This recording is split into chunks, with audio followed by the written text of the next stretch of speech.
back with WSJ Lunch Break. I'm Wendy Bounce. Oh, the woes of owning a famous person's home, from JFK's compound to Woodrow Wilson's Tudor.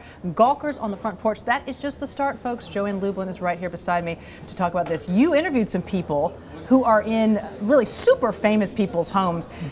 There's kind of a benefit, a sort of pleasure to being there, but it's tricky too. Who did you talk to?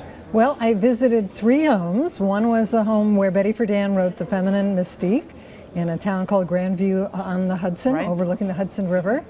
And another was the house where the Kennedy clan lived for many years in Florida, known as the Winter White House, because JFK used it a lot when he was president. He wrote his inaugural address there.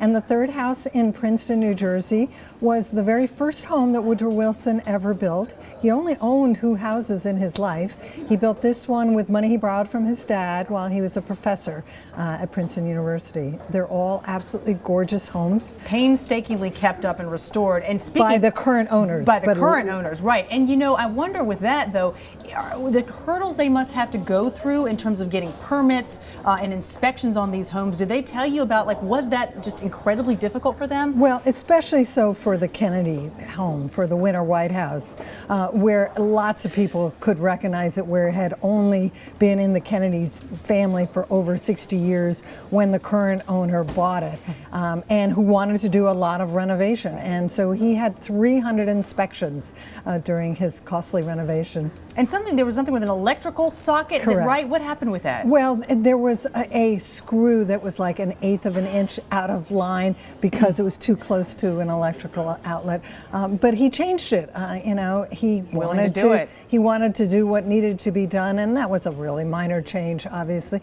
And all these houses just reek of history, and so in a sense they belong to the nation as well as to these 3 executives. True. You have to know what you're getting into when you buy one. And one of the things you might be getting into is not only having people coming by and taking pictures of your house, but historical groups wanting to erect tributes to the homes. Now, you found that with one of the folks you talked to. Right, at the Friedan house.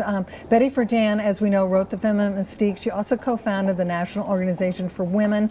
So in her memory now was hoping to place a historical marker in front of this house where she wrote this book. The owner, who I wrote about for the story, was really not interested in having a marker the size they wanted. They claimed they wanted a small one. He said they wanted a big one. The compromise was down the street in front of Village Hall. They erected a fairly large marker. But just not at the house itself. They're probably still holding out hope that one day.